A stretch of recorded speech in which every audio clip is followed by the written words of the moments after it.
হাজারো ফুল আছে, সব ফুল গোলাপের মতো নয়। তেমনি হাজারো দিন আছে, সব দিন আজকের এই শুভ দিনের মতো নয়।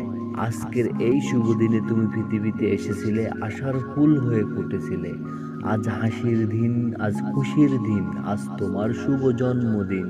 আজকে সবাই দুঃখ ভুলে এসো আনন্দের গান গাই। আজকে সবাই ছোট বড় ভেদাভেদ ভুলে তোমার জন্য শুভকামনা জানাই। আজ হাসির দিন, আজ খুশির দিন, আজ তোমার শুভ জন্মদিন। শুভ হোক তোমার শুভ জন্মদিন। আগামী দিনের স্বপ্নগুলো তোমার সত্যি হোক, আশাগুলো পূর্ণ হোক। আনন্দ, সুখ আর ভালোবাসাতে হোক তোমার জীবনটা ধন্য। আমার পক্ষ থেকে শুভকামনা রইল তোমার জন্য। Happy birthday to you.